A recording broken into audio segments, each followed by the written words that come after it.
2025년 3월 22일 하나님 나라 2PM 토요 모임을 시작하겠습니다. 오늘 제목이 예수의 죽음 소제목으로 군병들의 조롱이라고 이렇게 제목을 썼습니다. 마태복음 27장 26절에서 37절 긴 말씀인데 그래도 그 당시에 예수님 상황을 우리가 알게 하기 위해서 제가 한 말씀 읽어보겠습니다. 좀 길지만 이에 바라바는 저희에게 놓아주고 예수는 채찍질하고 십자가에 못 박히게 넘겨주니라. 이에 총독의 군병들이 예수를 데리고 관정 안으로 들어가서 온 군대를 그에게로 모으고 그의 옷을 벗기고 홍포를 입히며 가시 면류관을 엮어 그 머리에 씌우고 알대를 그 오른손에 들리고 그 앞에서 무릎을 꿇고 희롱하여 가로되 유대인의 왕이여 평안할지어다 하며 그에게 침뱉고 갈대를 빼앗아 그의 머리를 치더라. 희롱을 다한 후 홍포를 벗기고 도로 그의 옷을 입혀 십자가에 못 박으려고 끌고 나가니라. 나가다가 시몬이란 구레네 사람을 만나매 그를 억지로 같이 가게 하여 예수의 십자가를 지웠더라. 골고다 즉 해골의 곳이라는 곳에 이르러 쓸개 탄 포도주를 예수께 주어 마시게 하려 하였더니 예수께서는 맛보시고 마시고자 아니하시더라. 저희가 예수를 십자가에 못 박은 후에 그 옷을 제비 뽑아 나누고 거기 앉아 지키더라. 그 머리 위에 이는 유대인의 왕 예수라 쓴 죄패를 붙였더라. 이 말씀은 우리가 이제 흔히 잘 알고 있는 말씀인데 그걸 한 번 더 제가 읽어드렸습니다. 오늘 이게 대제사장들과 백성의 장로들에 의해 가지고 빌라도에게 예수가 넘겨졌지 않습니까? 그지? 근데 빌라도에게 넘겨진 예수는 또다시 무리들에게 넘겨졌고 이제 사형이 확정되므로 사형 집행을 위해서 다시 한번 로마 군병들에게 넘겨지고 있는 그런 장면이라고 할 수가 있습니다. 제가 지나온 시간을 돌이켜 보면서 오늘 드디어 이제 베드로와 가룟유다의 시간이 지나갔잖아요. 또 빌라도의 시간이 지나갔습니다. 이제 무리들을 거쳐서 이제 오늘은 군병들의 시간이 온 겁니다. 그죠? 우리 입장에서는 이 예수가 십자가에 못 박히는 이 장면이 너무너무 숨막히도록 엄숙한 장면이지만 이들 로마 군병들에게는 그들의 지루한 일상에서 벗어날 조금은 색다른 장난거리가 생길 것 같은 바로 그런 장면이에요. 그래서 종교 집단에서 정치가 집단에게로 다시 무리들에게로 그리고 군병들에게로 예수는 지금 마치 축구공 돌리듯이 이렇게 이제 돌려지고 있는 거죠. 그전 이 장면을 보면서 어릴 때 학교 다닐 때 짓궂은 아이들이 힘이 약한 아이들의 소지품을 빼앗아 가지고 돌라고 하면 안 돌리고 이리 던지고 저리 던지고 막 이리저리 돌리면서 애달게 만드는 어떻게 보면 그렇게 조롱하는 그런 모습하고 좀 겹쳐져 보이기도 했어요. 그래서 빌라도는 명절이면 죄수 하나를 놓아주는 전례에 따라서 바라바 예수를 놓고 누구를 놓아주기를 원하느냐 이렇게 물었잖아요. 근데 무리들은 대답하기를 바라바를 놓아주고 예수를 십자가에 못 박아 달라 이렇게 요구했단 말입니다. 이 장면이 그냥 우리가 스쳐 지나갈 수 없는 장면 같아요. 이 이제 전례에 따라서 하는 말을 제가 찾아보니까 이 전례는 이제 로마 제국의 식민지 통치 전략 중에 하나라고 이렇게 합니다. 유대인들에게는 유월절이 너무너무 중요한 의미를 가진 그런 명절이기 때문에 이 의미를 더 깊게 하는 그 6월절날 특별히 이제 하나님의 자비를 기념하는 그런 의미로서 이 로마인이 그 죄수 중에 한 사람을 석방하는 그런 관례가 있었다고도 해요. 왜냐하면 그 백성들을 신화적으로 이렇게 다스리기 위해서 효과적으로 다스리기 위해 가지고 회유책.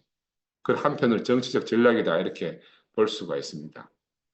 그래서 이거는 이제 뭐 로마의 통치 철학과 유대인들의 종교적 전통을 잘 서로 버무려 가지고 서로에게 윈윈되는 서로에게 이익이 되는 그런 이제 결과물이다 이렇게 할 수가 있는데 근데 제가 이제 그러면 요세푸스는 이런 내용을 기록해 놨는가 찾아보니까 이제 요세푸스의 기록에는 직접적으로 언급이 없대요.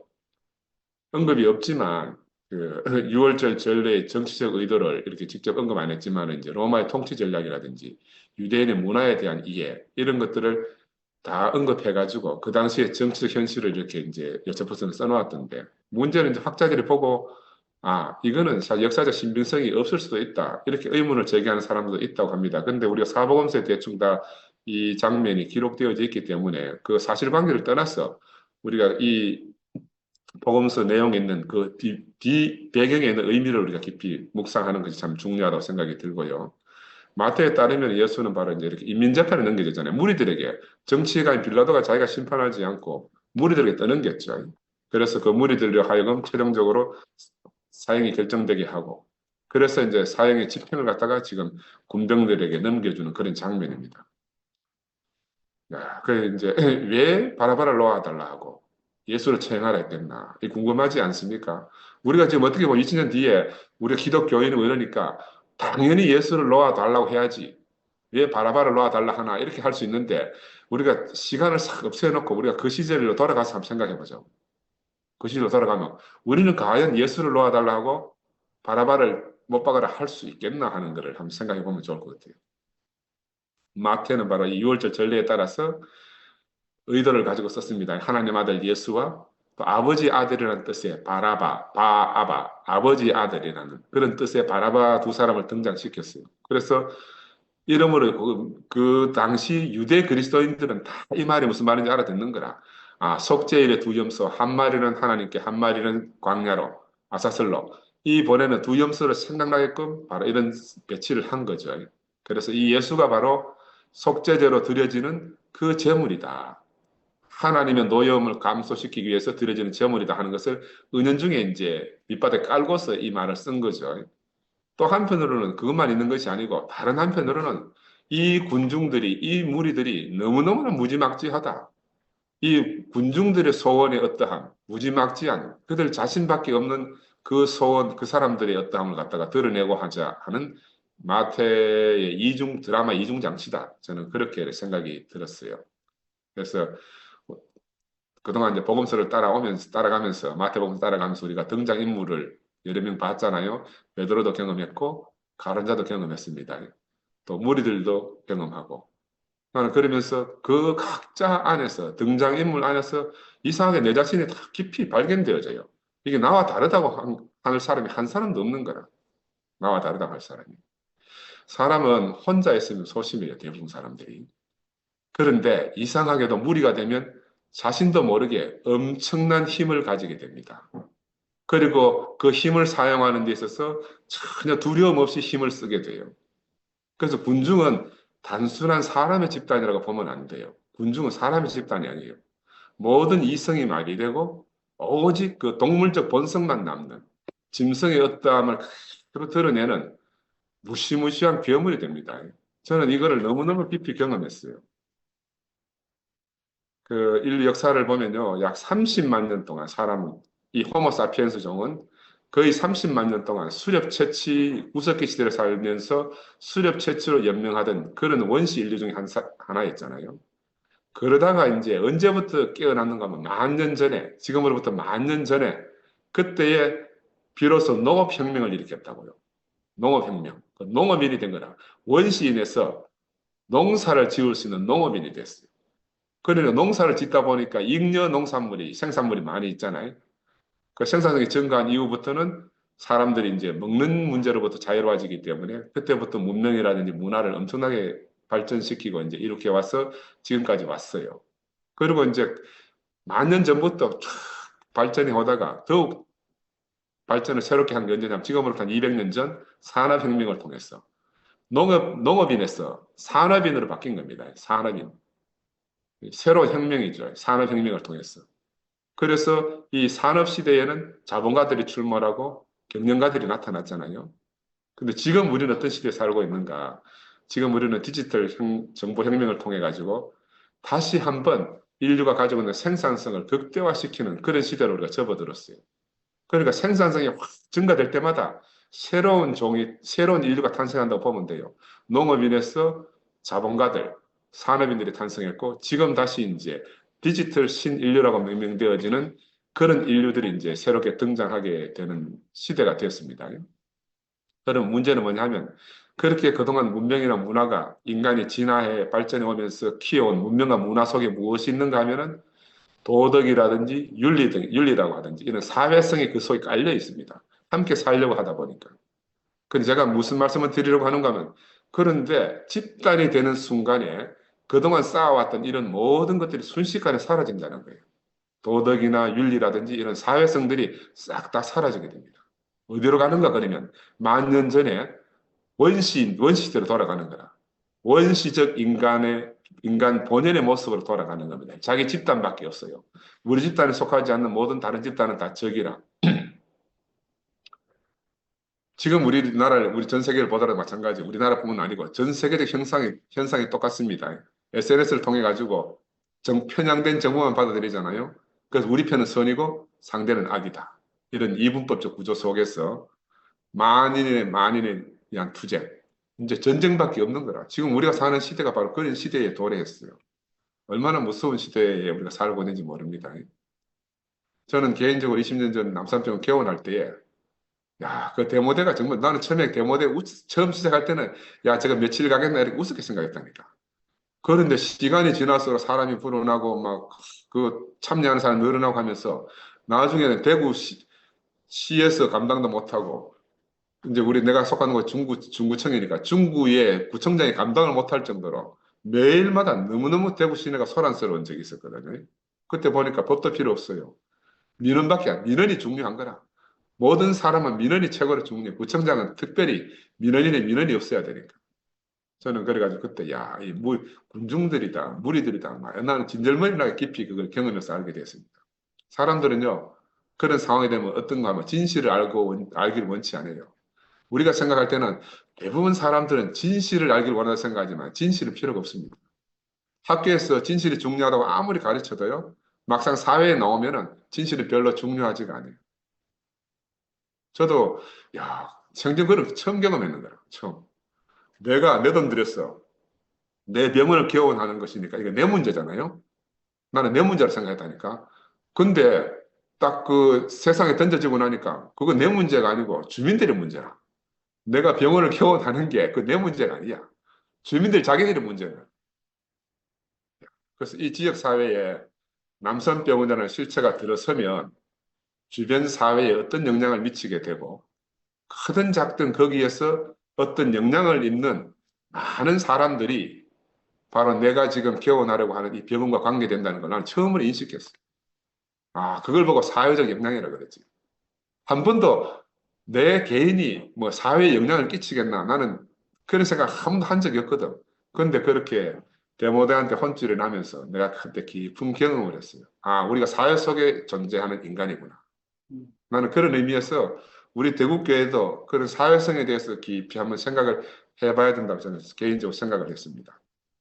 그때 당시에 이제 좀 이야기해보면 다음 구청장 선거에 이 구청장이 바로 그 내가 사는 병원 아파트 거기에 살고 있거든. 그 1300세대나 되는 아파트 주민들이 살고 있는 그 주민의 한 사람으로 구청장이 있어요. 이 사람은 다음 선거에 자기가 나와야 되는데 1300세대에서 표를 얻어야 되잖아. 그러니까 누구 편을 들어주겠어요. 이런 정치인이 있고 그 다음에 이단이라는 대국계가 복음의 전진기지로서 남산동에 들어온다. 그러니까 그 중국 그 부근에 있는 서문교회, 서영교회, 뭐 제일교회 할 것이 대구의 유수의 모든 기라성 같은 교회들이 목사들이 다 단합해가지고 저거 반드시 없애야 된다. 해가 각 교회들이 다 동원된 거라. 그래서 나는 그 만약에 불교 신자가 불교병원 하면 이렇게 난리 나겠나 그런 생각이 들었어요.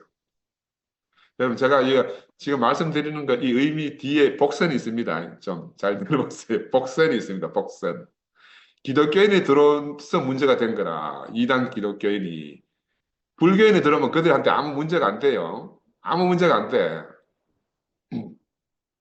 그리고 이제 내가 하는 병원 건물을 그 전부터 탐내던 사람이 있어.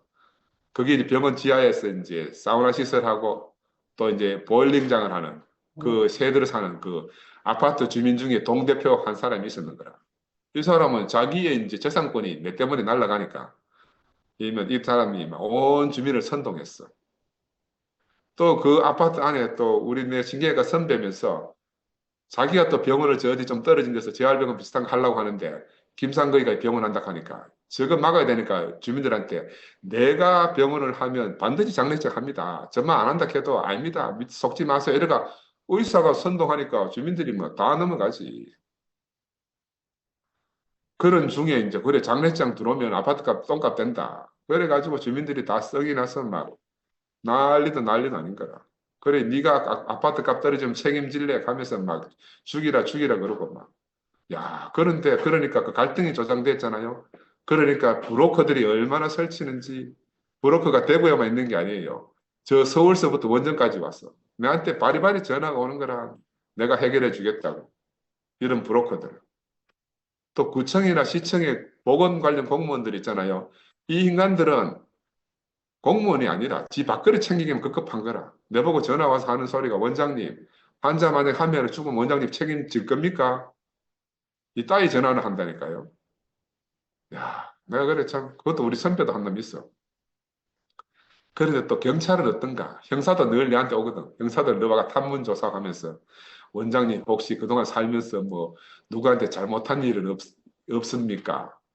뭐 은연중에 묻는 거라. 왜? 신경외과 의사 내 선배라는 놈이 자꾸 엉뚱한 소리를 한다니까. 혹시 누구한테 그렇게 폐되는 걸 끼친 적 없어? 아, 나 그런 적 살면서 한 번도 없다 하니까 참 잘 생각해 보시라고. 이러고 있지. 그러니까 나중에 이제 이 소송 가고 막 이래서 막 시끄러워졌잖아요. 그러니까 이제 뭐 경찰서 갔지, 뭐 검사한테 조사받으러 갔지, 판사한테 이제 판결 받으러 갔지 다니면서 보니까, 에이, 뭐, 대한민국 정의 가는 건 없어요. 정의는 어디 가버리고 그냥 좋은 게 좋다.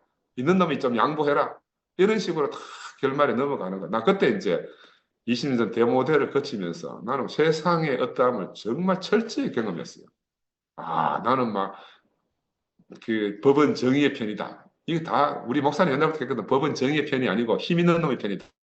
이러는데 힘은 누가 있어요? 민원을 가진 사람이 힘인 거다.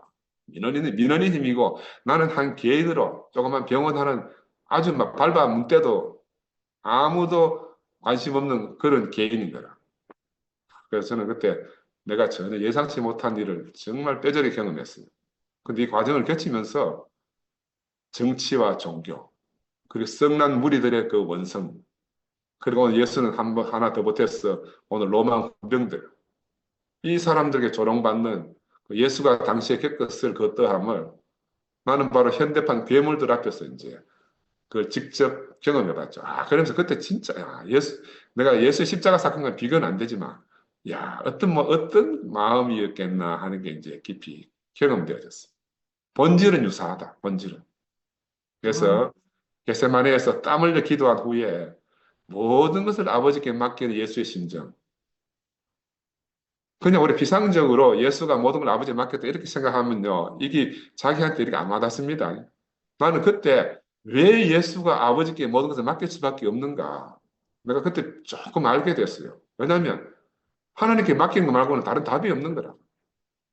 내가 속으로 그런 생각했다니까요. 내가 대구교회 안 다니고 다른 힘 있는 교회 좀 다녔으면 우리 교회 신도들 좀 동원해가지고 막 힘싸움을 할 건데 우리 대구교회는 원래 힘싸움 하는 거 멀잖아요. 어린 양의 운명만 늘 들었는데 이건 뭐 싸움 할 수도 없는 거라. 그래 하나님께 맡기는 거 말고는 무엇도 할 것이 없다. 그래 힘과 능력도 아무것도 없이 제 마음이 싹 비워졌을 때 그때 어떤 생각이 들었는가 하면 예수가 그렇게 말했잖아요. 이제 일어나 가자. 나를 잡으러 오는 자가 있다. 다 포기한 거라. 다 포기했다니까요. 나는 그 예수의 그 심정도 내가 정말 간접적으로 경험하게 됐어요. 그때 왜 그렇게 다 포기했는가 하니까 내 기대가 다 끝난 거라. 또 내 소원이 다 끝났어. 아, 이제 병원 문 닫으면 문 닫으라고 하면 문 닫을 수밖에 없구나. 그러니까 기대가 끝나고 소원이 내려지니까 너무너무 가벼워지는 거야. 너무너무 가벼워졌어. 근데 그때 와중에 우리 집사람은 어릴 때부터 우리 장모님 대신해서 언니가 늘 케어해 줬거든. 근데 막 그 12월 달에 갑자기 언니가 저비 교통사고로 죽었어요. 그래, 막, 우리 사람 혼미백산 됐잖아요. 병원은 병원대로 지금 막, 대모대로 난리 벚구통인데, 언니까지 갑자기 죽으니까. 그래, 내보고 막, 그 잘난 하나님 있으면, 어떻게 이 하나님이 뭐라 하는지, 니 한번 해석해봐라. 네가 그 대국에서 맨날 만나는 그 하나님, 그 잘난 하나님 있으면, 우리 언니가 와 이런 일을 당했노? 해석해보라고, 막, 얼마나 답답해가지고, 막, 내한테 밤에 막, 잠 안 자고 항의하는 적도 있었고. 또 그러면서도 또 한편으로는, 여보 걱정하지 말라고. 여보 병원 문 닫으면 내가 서문시장 가서 커피 팔고 그렇게 해서 먹고 살면 된다. 걱정하지 말고 당신이 일을 하라. 또 그렇게 격려도 해줬어요. 그때 내가 너무 큰 위로가 됐죠. 그래서 나 때문에 이제 함께 마음고생도 많이 했고.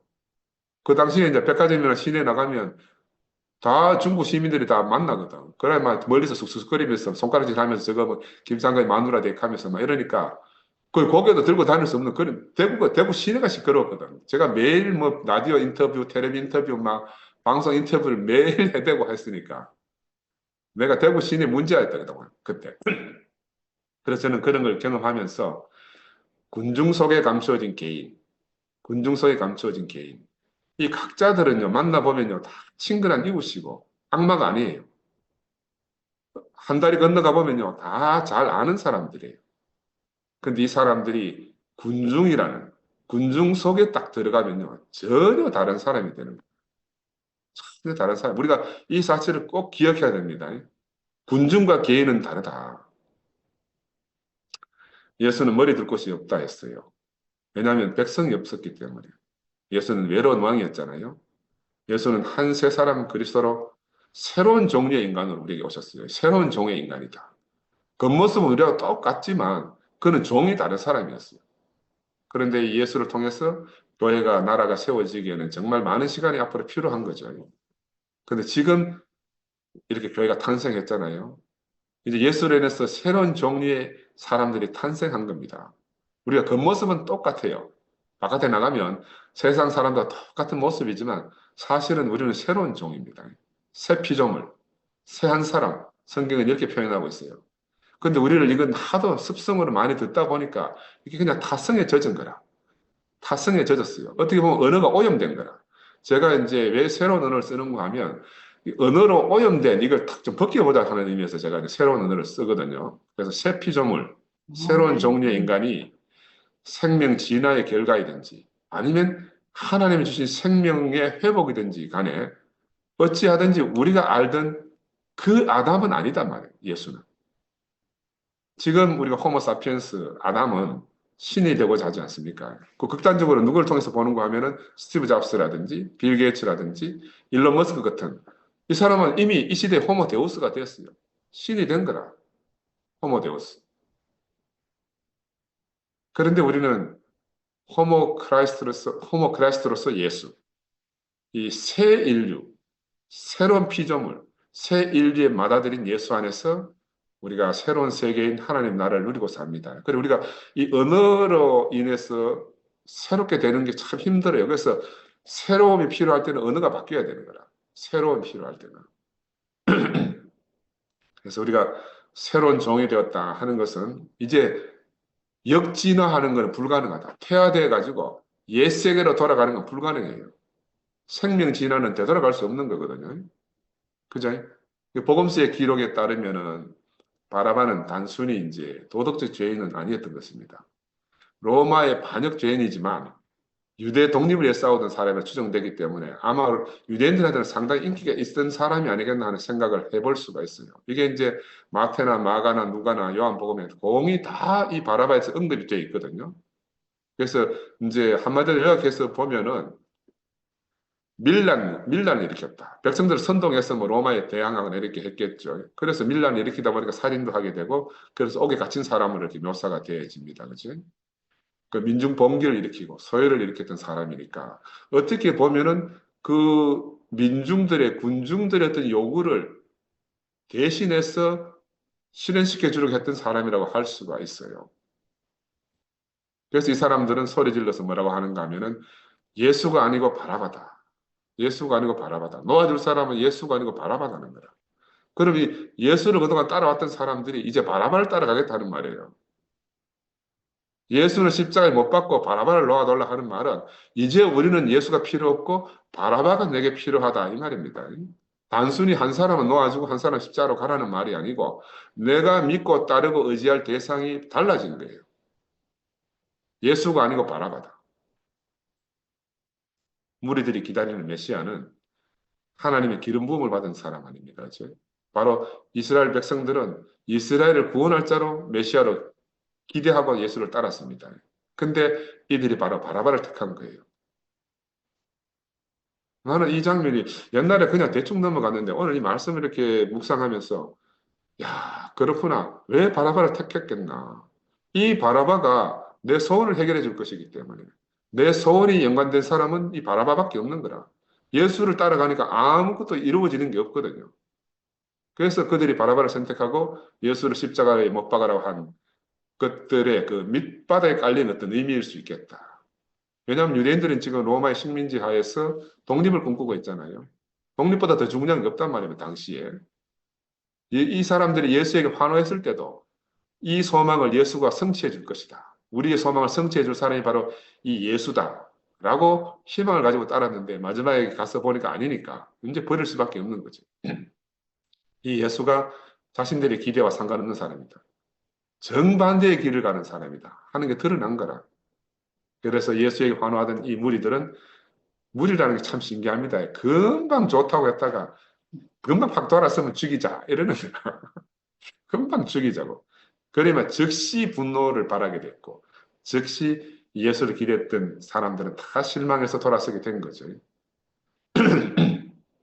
근데 제가 나눠진 페이퍼에도 써놨지만, 저는 이 대목에 딱 가니까요. 야, 이게 지금 예수와 바라바와 군중들 관계 안에서 바로 우리 자신과 오버랩이 돼요. 목사님과 우리의 관계 오버랩이 됩니다. 바라바를 택하고 예수를 버린 사건이에요. 저는 이 모든 것들이 목사님이 병들어서 생긴 현상으로 나는 이해를 하고 지금까지 왔어요.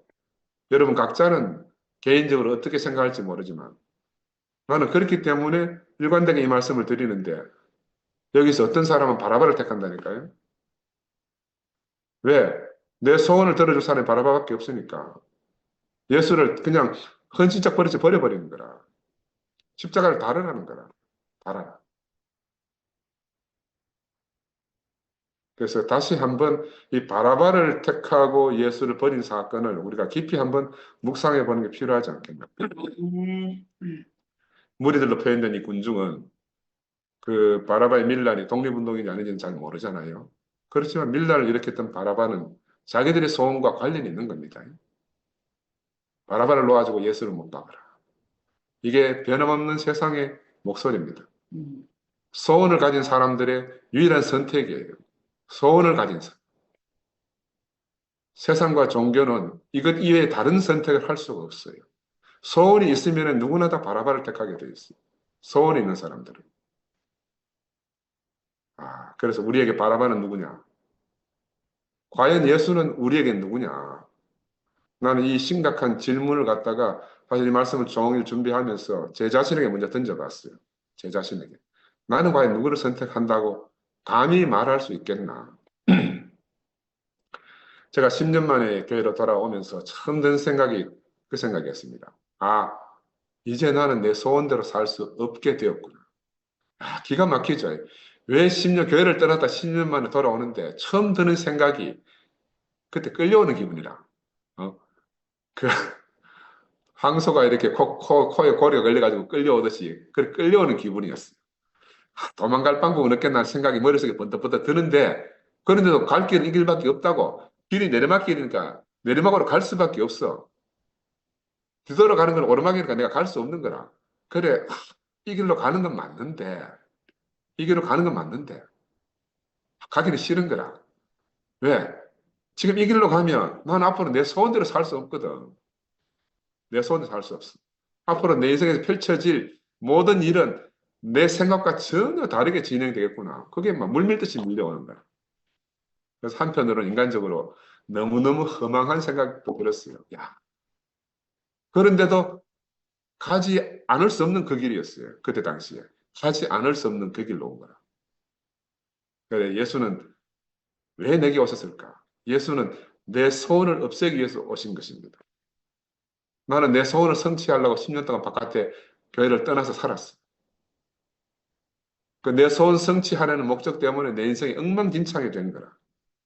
그 10년 만에 다시 돌아올 때 깊이 깨달은 것이 내가 다시 예수 앞에 섰을 때는 이분은 내 소원을 성취시켜주는 분이 아니고 내 소원을 싸그리 말살시키는 분이구나. 그게 너무너무 분명해졌어요. 지금도 마찬가지죠. 세상은 인간의 소원 때문에 만들어졌다 해도 뭐 맞는 말 아니겠어요? 종교도 마찬가지입니다. 종교도 역시 인간의 소원 때문에 만들어졌어요. 오늘 바라바를 선택한 사람들은요, 다 자신들의 소원 때문에 바라바를 택했어요. 바라바는 그 시대의 영웅이라 할 수 있어요. 예수하고 어떻게 비교할지 모르지만은. 그러니까 이 세상이나 종교는 다 소원을 성취하기 위한 방법의 차이뿐이라. 방법이 좀 다른 거지. 근본 배경에는 자신들의 소원이 있다. 그런데 이들이 합세해서 예수를 죽일 때 인간들 속에 숨어져 있던 것들이 다 각 방면에서 드러나게 됐지 않습니까? 각 방면으로 말하면은 종교 지도자들의 어떠함, 세상 지도자, 정치가들의 어떠함, 제자들의 어떠함, 군중들의 어떠함, 오늘 군병들의 어떠함까지 모든 것이 예수와 부닥치면서 그 정체가 다 폭로된 겁니다. 이들에서 드러난 사실은 모든 인간들에게 감추어진 그 소욕은, 욕심은 하나님 아들을 증오한다는 거예요. 하나님과 원수된다는 것이 다 예수에게 부닥쳐서 다 드러났습니다. 백성들이, 이 군중들이 그들의 요구를 거스르고 외면한 예수를 얼마나 내팽개칩니까? 십자가에 못 박으라고 소리치면서 어떻게 소리쳐요? 그의 피를 우리와 우리 자손에게 돌려 주시옵소서. 그렇게 증오하는 거예요. 야, 그래서 저는 지금 우리는 이렇게 예수를 혹시 우리는 지금 또 예수를 십자가로 그렇게 내몰고 있지는 않는지, 우리는 지금 또 예수보다 바라바가 더 낫다는 생각을 하고 있지는 않은지, 나는 꼭 한번 생각해 봤으면 좋겠다. 그런 생각이 들었어요. 빌라도는 바라바는 놓아주고 예수를 채찍질해서 이제 십자가에 못 박히도록 군병들이 넘겨주었다고 본문에 나오지 않습니까? 이때가 이제 오전 9시경이라고 되어 있어요. 마가복음의 15장 25절에 보면 때가 제 3시가 되어서 십자가에 못 박으니라 하고 시제가 분명히 나와요. 이 이제 마태복음의 24시간을 제가 8단락으로 나누었다 그랬잖아요. 한 단락이 3시간마다. 이게 이제 삼시라는 말은 해 뜨는 시각이 6시인데 이때부터 앞으로 다가올 3시간까지를 삼시라고 한대요. 그래서 6시부터 9시, 9시인데 이 삼시는 9시 경이다. 이렇게 이제 우리가 깨달으면 됩니다. 그래서 무리라는 것들은 다 자기 욕심에 따라서 하나님 찾는 사람들 아니겠어요? 무리라고 할 때 또 자기 욕심 때문에 하나님을 찾기도 하고 하나님을 버리기도 해요. 이게 무리들의 속성입니다. 그리고 군병들은 어떤 사람인가 하면 세상 왕권을 확장하는 데 자기들이 쓰이고 있는 거죠. 근데 이 사람들이 약한 자들에게 자신들의 불만을 토로하고 분노를 실행한 자들이다. 저도 한때 이렇게 살았어요. 내 분노가 어디서 나오는지 모르고 하여튼 그 분노를 갖다가 어떤 다른 대상에게 이렇게 막 화풀이하고 이렇게 살았었거든요. 요즘 세상을 보더라도 자신의 분을 이기지 못해서 타인을 살해하는 일을 우리가 종종 매스컴을 통해서 보지 않습니까? 그죠? 오래전에 대구 지하철 방화 사건 여러분 잘 아시죠? 나는 끔찍해. 이 방화 사건의 이 환자가 일주일 전에 내한테 왔다 갔다니까. 아, 근데 이 친구가 매스컴에 이름이 떠오르구나. 야, 까딱했으면 우리 병원도 불질러 버리겠네. 그래서 사람들은 그 분노를 다스릴 줄 모르는 거라. 이 사람들이 다 가인의 후예들입니다. 바로 라멕의 후예들이고. 우리가 다 그런 사람을 살다가 지금 오늘 새로운 세계로 옮겨진 사람들이에요. 아멘. 그리 분노로 막 자기 속에 분노를 주체할 수 없는 이런 사람들에게 예수가 딱 넘겨졌습니다. 바로 로마 군병들이 그런 사람들이에요.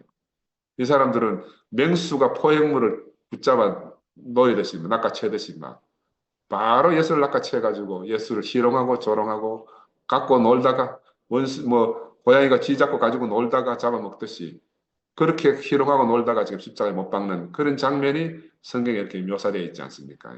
이 사람들 본성이 뭐냐? 강자를 만나면 죽임을 당하고 약자를 만나면 죽이는 짐승의 본능을 가진 사람들이 로마의 군병입니다.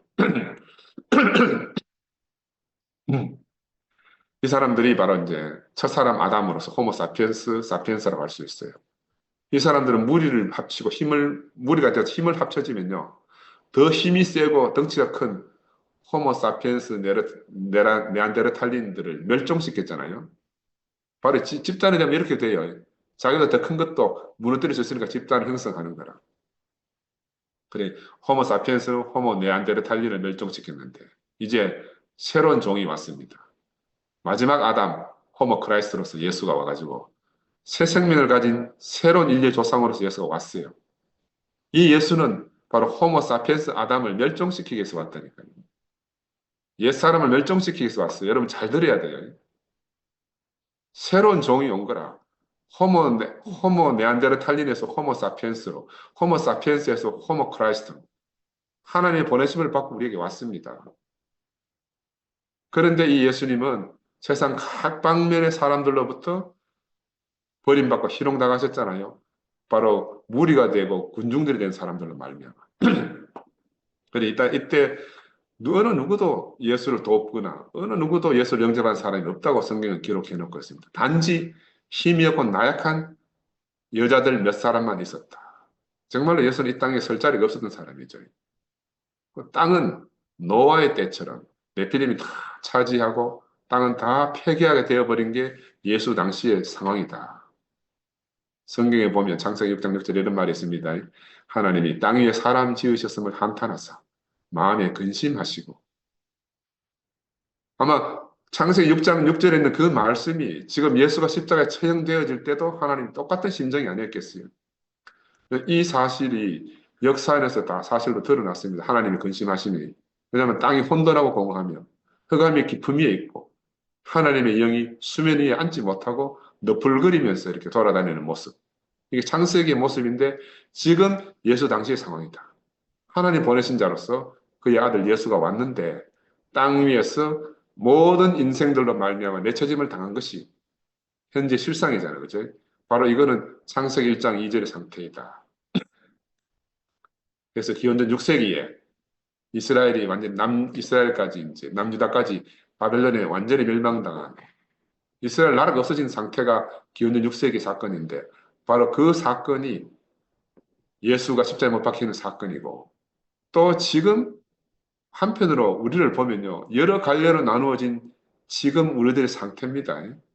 창세기 1장 2절의 상태가 기원전 6세기 이스라엘 멸망의 상태고 예수 당시 십자가 사건이 일어나는 그 당시의 상태고 지금 사방팔방으로 찢어진 우리의 상태다. 하나님은 이 예수의 죽음을 통해서 혼돈과 공허와 흑암의 기쁨을 물리치시고 드디어 창세기 1장 3절에서 1장 2절에 그 어두움을 물리치고 1장 3절에서 나바르 엘로힘 하나님이 가라사대 하나님 말씀하시게 된 거예요. 말씀하시면 다 이루어지는 하나님이 비로소 말씀하시면서 새 창조를 시작하신 겁니다. 그래서 히브리어로서 이제 내가 찾아보니까 이렇게 되어 있어요. 1장 1절 태초에 하나님 천지를 창조하다 한 이 창조는 히브리어로 바라라고 됐다가 돼 바라. 이거는 무에서 유를 창조한다는 그런 의미로 쓰여졌다고 해요. 무에서 유를 창조한다. 근데 창세기 2장 4절에 나오는 창조는 바라가 아니고 아사로 개념이 완전히 다르게 쓰여져요. 원래 이제 창조, 바라라는 말은 유대 사제들이 제사를 드릴 때, 동물을 죽일 때, 동물을 죽여서 뼈는 뼈대로 살은 살대로 다 발라낼 때 쓰이는 의미로서 바라라 그래요. 그러니까 창조는 뭘 더하는 게 아니고 제거하고 없이 하는 거야. 창조는. 모든 것을 비운다는 의미에서 창조라는 거죠. 하나님 새 창조가 어디서 일어나는가? 십자가 예수의 죽음 안에서 모든 것이 비워지고 모든 것이 무로 돌아가고 그 자리에서 하나님의 새 창조가 시작된다는 것이 창세기 1장을 예수가 자기의 십자가에 못 박혀 죽으심을 통해서 증명하는 거죠. 그래서 모든 것을 비우고 없앤 후에 일어나는 것이 바로 창조다. 그런 의미에서 이제 창세기 2장 4절 이후의 창조는 아사, 히브리어로 아사라고 하는데 이거는 이미 무언가 있는 대상을 새롭게 만들거나 조성한다. 다시 말하면 토기장애들이 흙을 주물러서 뭐 토기를 만들듯이 창세기 2장 4절에 하나님이 사람을 만드는 것은 흙으로 빚어 만들지 그렇게 빚어 만드는 그런 의미로 쓰였어요. 그래서 같은 우리말로는 같은 창조지만은 창조의 의미가 다르다. 그래서 저는 개인적으로 창세기 태초에 창세기 1장 1절에 바라라는 창조. 이게 진짜 새 창조고 진정한 창조의 의미를 가지고 성경의 기록자가 쓰지 않았겠나 하는 생각이 들어요. 이게 왜 새 창조냐면 혼돈과 공허와 흑암의 깊음을 뚫고 하나님이 승리하신 것을 말씀하기 때문에 예수가 십자가의 죽음을 거치고 확보한 새 생명, 이 새 생명을 통해서 일어난 창조이기 때문에 바로 새 창조다. 이 예수는요, 기원전 6세기에 기록된 하나님 말씀, 태초에 하나님이 천지를 창조하셨다는 그 말씀을 이제 600년 후에 예수가 자신의 죽음을 통해서 그 하나님 말씀을 비로소 이루신 거라. 하나님의 말씀이 예수에게 와서 비로소 이루어진 겁니다. 나는 이게 너무너무 엄숙하고 놀랍다고 생각이 들어요. 600년 전 바빌론에게 이스라엘이 멸망할 때나 지금 예수가 십자가에 죽임을 당할 때나 하나님 보시기에 상황은 똑같은 거다. 지금 우리가 처한 상황도 마찬가지다. 모든 것이 끝난 상태다. 아무것도 남지 않는 상태고. 그래서 우리에게 뭐가 필요합니까? 우리에게 새하늘과 새 땅, 새 창조가 절대적으로 필요한 거라. 절대적으로 우리에게 필요한 게 새 창조다. 옛 창조, 옛 세계에서는 더 이상 희망이 없죠. 그런데 이제 비로소 새로운 생명의 빛이 우리에게 비춰지고 있지 않습니까? 그죠? 혼돈과 흑암을 걷어내고 다시 하늘과 땅이 나뉘어지고 궁창이 열리고 호흡이신 그리스도의 새 생명이 죽음을 뚫고 나온 그 생명의 호흡이 우리에게 지금 불어넣어지고 있는 겁니다. 아멘. 초원의 식물들로 대지를 다 덮고 물고기로 하늘을 나는 새들로 말미암아 생명의 무리들이 영토름을 하게 하는 그런 새 창조가 바로 우리 안에서 이루어지고 있는 거예요. 들판을 가로지르는 그 짐승들의 발자국 소리, 넘치는 생명의 단계가 여러분 들리지 않습니까? 나는 막 그게 들리는 것 같아요.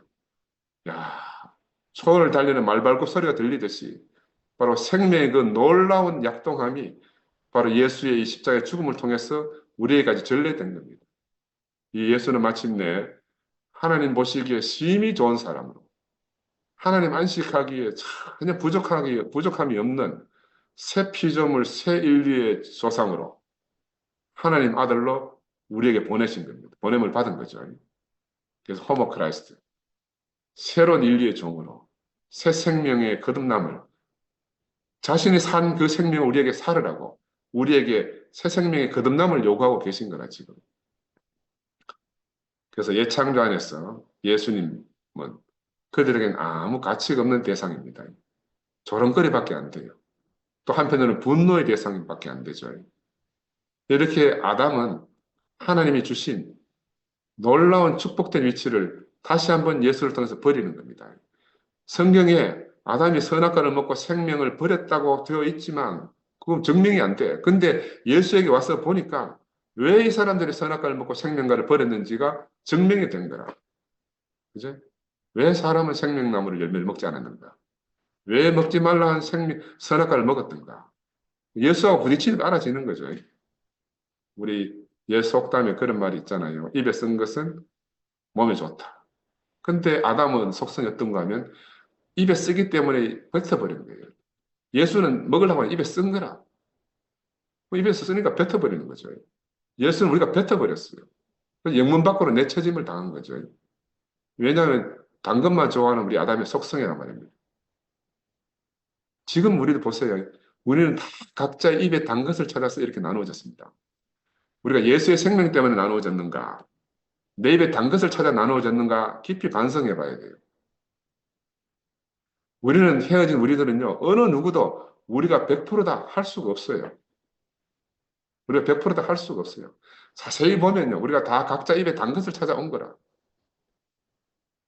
이제는 단 것만 찾을 때가 아니고, 입에 쓰더라도 우리의 생명을 살리고, 우리의 몸을 회복시키는 그 보약이신 십자가 예수의 운명을 우리가 맛있게 먹고 마셔야 된다. 아멘. 이 한 사람을 온 인류가 버렸잖아요. 네가 이것을 먹는 날에는 정령 죽으라 하신 대로 우리는 지금 죽은 자가 돼서 쓸모없게 됐습니다.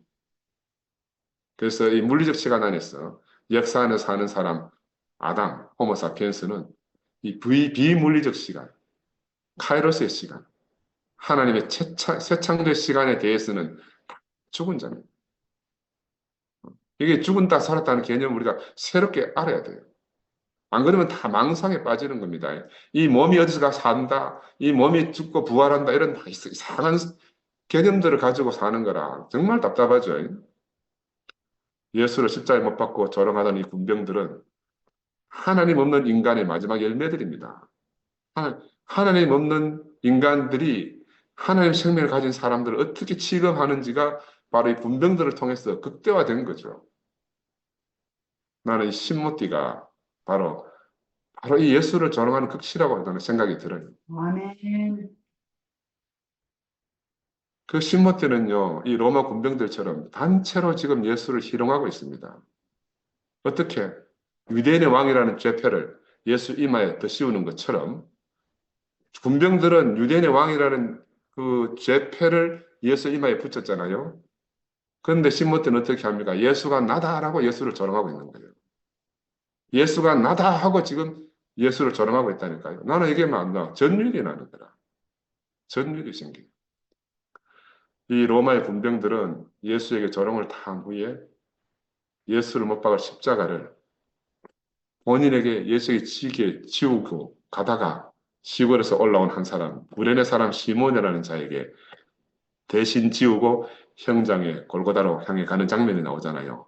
야, 이것도 신기합니다. 이 뜬금없이 구레네 시몬이 왜 나온? 이 사람은 왜 가다가 또 붙잡혀가지고 자기 뜻과는 전혀 상관이 없이 자기 뜻과는 전혀 상관이 없어요. 우연히 가다가 붙들려서 억지로 남의 십자가를 지금 지고 간다니까요. 남의 십자가를. 그 장면에서 이제 또 쓸개탕 포도주를 예수에게 줬지만은 예수는 맛보시고는 안 먹겠다고 이제 거절했다고 기록되어 있잖아요. 왜 예수는 안 먹겠다 했는가? 자신의 앞길에서 일어날 일을 이미 예견하고 계신 거죠. 그러니까 나는 받을 것은 받겠다. 피하지 않으시고 묵묵히 받았다는 거죠. 아버지의 뜻에 따라서. 근데 예수에게 지금 일어나는 일은요, 우연한 일이 하나도 없습니다. 어떤 일이 일어나든지 간에 그 모두 다 예수의 삶과 너무 깊이 관여되어 있는 당연한 결과라고 할 수가 있어요. 우리가 세상에 살면서 일어나는 일들을 우리 흔히 보잖아요. 근데 우주적 관점에서 우리의 시각을 넓게 보면은 우주적 관점에서는 우연이란 없다는 거예요. 요즘 양자 시대잖아요. 양자의 관점에서 우연은 없어요. 불교에서도 모든 것은 다 인연에서 일어난다고 하잖아요. 그렇지? 그런데 우리의 시야가 자기 중심적으로 좁아지면은 모든 것이 알 수 없게 되고 모든 것이 우연이라. 어? 시야가 좁은 사람한테 일어나는 어떤 일은 모든 게 다 우연이라. 필연이 없어. 근데 우연한 일과 당연한 일은 우리의 시야와 관련돼. 우리의 시야. 예수 생명 안에서 일어난 일들을 보면요. 당연하지 않을 것이 전혀 없는 겁니다. 모든 것이 당연하게 일어나는 거예요. 일어날 일이 일어나고 있다. 지금 우리가 겪고 있는 것도 다 마땅히 일어날 일들이 일어나고 있다. 그죠? 어쩔 수 없이 뭐 우연찮게 일어난 일이 없어요. 다 마땅히 일어날 일입니다. 누구든지 간에 예수와 같은 삶과 예수와 같은 길을 걷는다면요. 똑같은 일을, 똑같은 결과를 밟게 된다.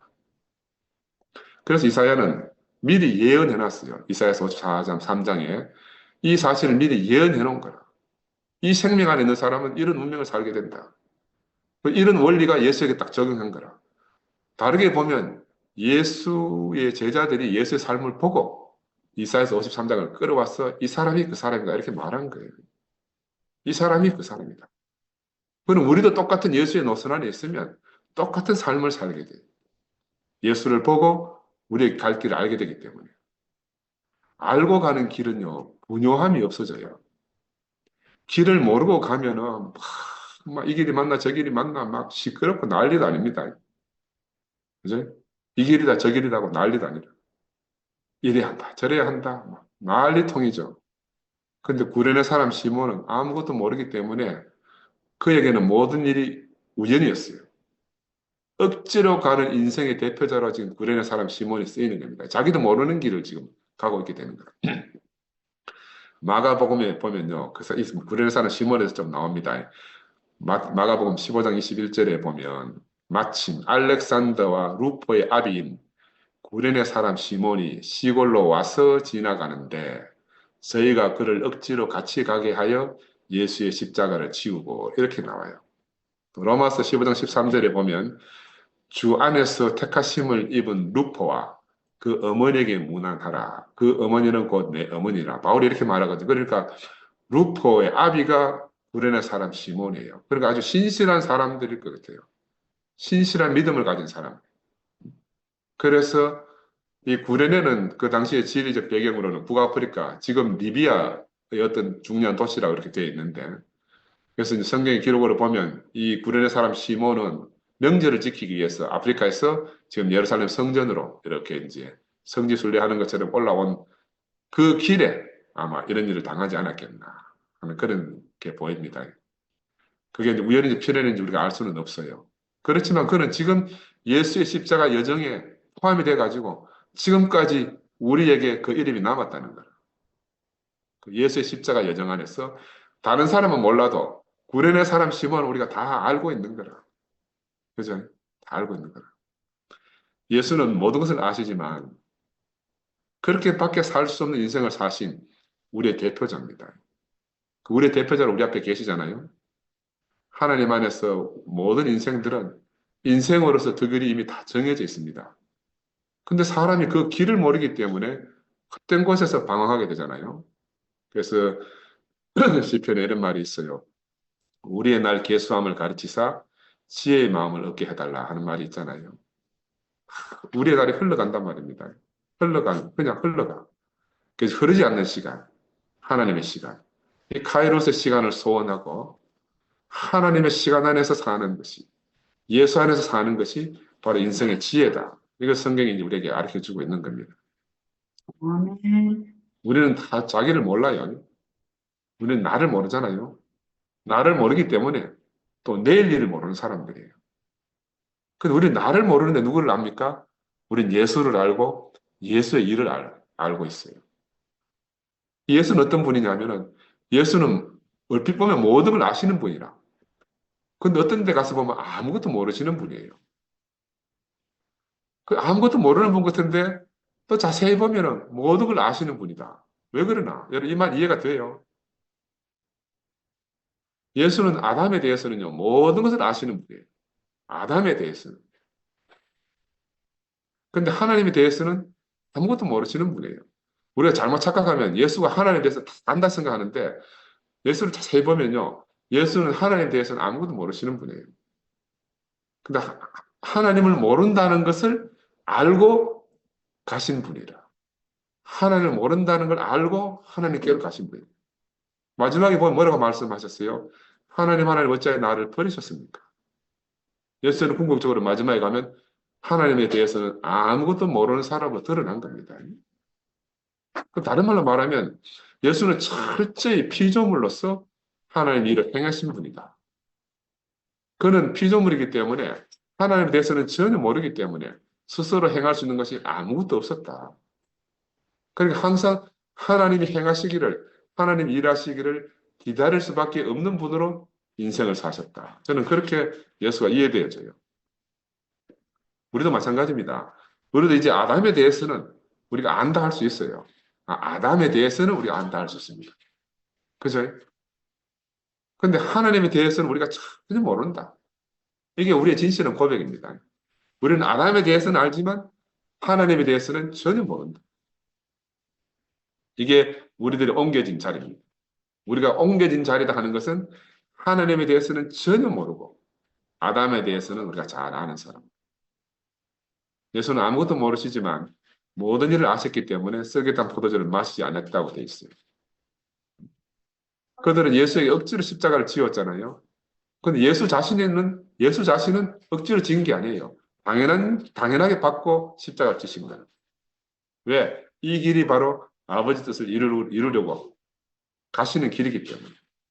이 군병들은 예수를 조롱하고 위에 옷을 벗기고 십자가에 못 박아 세우고 또 옷을 제비 뽑아 나누어 가지고 이렇게 하잖아요. 이런 장면들이 시편에 이미 예견되어 있잖아요. 시편 20편 18절에 보면 내 겉옷을 나누며 속옷을 제비 뽑나이다 하는 성경 구절이 있어요. 이게 이제 너무너무 극심한 조롱을 이미 예견해 놓은 거라. 왜냐하면 옷을 벗기고 제비 뽑고 하는 것은 그 사람의 신분과 후명과 위신에 관계되는 문제 아닙니까? 그래서 이 옷을 벗겠다는 것은 예수를 완전히 능욕하기 위한 거죠. 우리가 군대 장군들에게 모욕을 주는 가장 심한 것이 뭐예요? 옷을 벗긴다 이렇게 말하잖아요. 옷을 벗긴다. 왜? 옷이 그 사람이기 때문에. 그래서 사실은 옷을 벗긴다 하는 것은 이미 죽이기 전에 이미 그 사람에게 죽음을 선고하는 거죠. 그래서 옷을 제비 뽑아 나누어 가졌다 하는 것은 예수의 신분과 품행과 위신을 찢어서 나누는 거라. 아무 상관없는 자가 다 차지했다 이 말입니다. 그죠? 그리고 옷을 빼서 나누었다는 것은 이제 예수의 인격을 빼앗았다는 거죠. 예수 인격을 쥐가 이렇게 잠깐만 보이고 됐죠. 우리 손자가 또 와가지고 아이고 자 가만히 있어야 된다 말씀할 동안. 그래서 예수는 이 벌거벗은 몸으로 만인 앞에 십자가에 달렸지 않습니까? 그죠? 사람들은 예수에게서 모든 것을 빼앗았어요. 마지막으로 생명을 빼앗기 위해서 십자가에 못 박은 겁니다. 그리고는 그 머리 위에다가 유대인의 왕이라고 쓰는 죄표를 붙였다고 하잖아요. 또 그것만으로 부족해서 좌우에 강도 2명을 세워가지고 이 사람들이 다 강도다. 예수를 강도와 같은 자로 취급한 거죠. 예수를 강도와 같은 자로. 그리고 이 사람들은 자기들이 생각하는 어떤 것을 예수에게 덮어 씌운 거라. 자기들이 생각하는 어떤 것을 예수에 대한 생각을 덮어 씌운 거죠. 그리고 예수가 자랑할 거라고 생각하는 걸 다 빼앗아 간 거죠. 그리고 예수가 싫어할 것이라는 것을 다 덮어 씌운 거죠. 부끄러워할 것이라고 생각하는 것으로 다 덮어 씌운 거라. 자세히 한번 보세요. 예수에게 행한 이 군병들의 행위가 혹시 우리가 살면서 은연중에 하고 있는 일들은 아닌가. 왜냐하면 이런 것들이 사람이 자기가 미운 사람에게 행하는 전형적인 모독하는 방법이다. 자기가 미워하는 사람이. 우리도 지금 어떤 것들이 더 씌워졌습니다. 저는 잘 몰랐는데 이번에 뭐 내가 신모 형제들 많이 만나보니까 와 내한테 덮어 씌운 그 제목이 예수한테 덮어 씌운 거와 거의 비슷하더라고. 예수한테 덮어 씌운 거와 거의 비슷하더라고. 회복 불능한 제목을 다 덮어 씌워놨더라고. 그들이 붙이고 싶은 것을 우리 이마에 붙여놓은 겁니다. 그들이 붙이고 싶은 것을. 그들이 만들어 놓은 벌거벗은 몸과 조롱받는 죄와 강도들과 함께 세운 그 예수의 위치는 그렇게 함으로 그들에게 깊은 만족과 쾌감을 안 줬겠어요? 그 누구한테 필요한 겁니까? 그들 자신에게만 필요한 거죠. 근데 우리 예수님은 이 세상에 속한 분이 아니잖아요. 그들이 자신들이 원하는 걸 다 가져간다 해도 예수는 아무런 손상을 받으실 수 없는 분이라는 거예요. 왜? 그분은 원래 아무것도 없는 분이죠. 그들이 뭐 있다고 생각하는 것 자체가 망상이라. 예수는 원래 아무것도 없은 분이라. 왜냐하면 모든 것이 하나님 아들이기 때문에. 아버지 안에서 모든 것을 가지신 분이잖아요. 아무것도 부족한 것이 없다. 그죠? 아무것도 없는 상태로서 모든 것이다. 제가 지난 시간에 말씀을 드렸지만. 그래서 예수의 바로 이러한 진실이 우리를 이 진실 안으로, 예수의 진실 안으로 우리를 모이게 했어요. 그래서 사람의 생각과 사람의 손으로 만들지 않는 영원한 곳으로 우리 인도하신 거 아니겠어요? 그래서 우리는 지금 그들이 조롱하던 그 자리에 예수와 함께 지금 서 있는 겁니다. 예수와 함께. 예수는 우리가 자랑하던 모든 것들을 다 짊어지고 십자가로 가셨어요. 그러므로 말미암아 우리의 자랑이 다 끝난 겁니다. 예수가 그냥 간 게 아니고 우리가 자랑하던 모든 것들을 가지고 가신 거라. 그래서 그동안 예수가 없었으면 우리가 끝내지 못하고 버리지 못한 것들이 있어요. 근데 예수가 싹 다 설거지하듯이 다 걷어가 버렸다니까요. 나는 그거를 10년 만에 돌아올 때 그때 처음 알았어요. 지금 아는 거하고 차원은 다르지만 그때 알았어. 지금은 이제 갈수록 그 깊이가 다 깊어지는 것 뿐이죠. 그리고 다 가져가고 무엇을 주셨는가? 존재 자체로서의 존귀와 영광. 존재 자체로서의 존귀와 영광을 우리에게 보여주시고 우리에게 주신 겁니다. 이게 인생의 존귀와 영광이다. 아멘. 예수가 이렇게 사셨기 때문에 이제 우리도 죽은 자들은 죽은 것들을 가져가게 해야 되죠. 근데 우리는 지금 그들이 죽은 것들을 가져가고 나면 우리는 예수와 함께 벌거벗은 몸으로 영문 밖으로 갈 수밖에 없는 운명이라. 영문 밖으로 내쳐지는 게 우리의 운명이라는 겁니다. 우리도 그들이 주는 능력을 지고 영문 밖으로 예수와 함께 있다. 히브리서 이런 말이 나오거든요. 우리가 십자가에 못 박힌 강도들까지도 주변에서 능욕했잖아요. 아, 감히 어떻게 강도가 예수를 능욕하는가 할 수 있지만, 그러나 또 그 상황, 시대 상황으로 돌아가면 예수는 모든 사람이 능력하던 그런 분이었어요. 그런데 그 능력을 지고 그들의 능력을 당연히 여기고 갈 수밖에 없는 게 예수의 운명입니다. 마찬가지로 우리가 예수 안에 있다. 우리가 예수 안에 함께 죽고 함께 산다는 말을 할 때 우리도 바로 그 주님이 가신 길을 마땅히 그 능력을 지고 가는 겁니다. 이게 이제 확실하게 보이면요. 우리가 입이 열 개라도 할 말이 없는 사람으로 살 수밖에 없어요. 이 청동의 군병들이요. 유대인의 왕이여 평안할지어다 하고 제패를 붙였다고 했잖아요. 근데 실제로 예수는 유대인의 왕이라. 그들은 조롱하려고 유대인의 왕이라고 붙였지만 예수는 실제로 유대인의 왕이고 온 인류의 왕으로 오신 분이 아니겠어요. 근데 문제는 뭐냐 하면 그들이 그 왕인 줄 모른다는 거지. 예수는 왜 그러면 그렇게 조롱을 받았습니까? 백성이 없으니까. 왕은 백성이 없으면 조롱받을 수밖에 없습니다. 그래서 이 로마 군병들은 백성 없는 유대인의 왕을 갖다가 왕 같지도 않은 예수를 그렇게 멸시하고 조롱한 거죠. 근데 이걸 뒤집어 보면요. 뒤집어 보면 유대인의 왕이라고 쓴 이 죄패가 누구를 조롱하는가 하면은 누구를 부끄럽게 하는가 하면 바로 유대인을 부끄럽게 하는 겁니다. 뒤집어 보면요. 유대인이 그렇게 부끄러운 사람이라는 거예요. 유대인의 절망을 예수 안에 덮어 씌운 거죠. 또 다른 한편으로는 인류의 왕으로 오신 분을 로마인들이 몰라봤으니까 그들의 어리석음이 얼마나 어리석음이 극치냐, 그들이 얼마나 자고한가를 다른 말로 뒤집어서 보여주고 있는 그런 죄패다. 그렇게 말씀드릴 수가 있습니다. 그리 땅의 것을 구하는 사람은 어떻게 해도 망한 것만 구하니까 소망 없는 것만을 그들의 입으로 그들의 언어로 표현하는 겁니다. 땅의 것을 구하는 사람들은.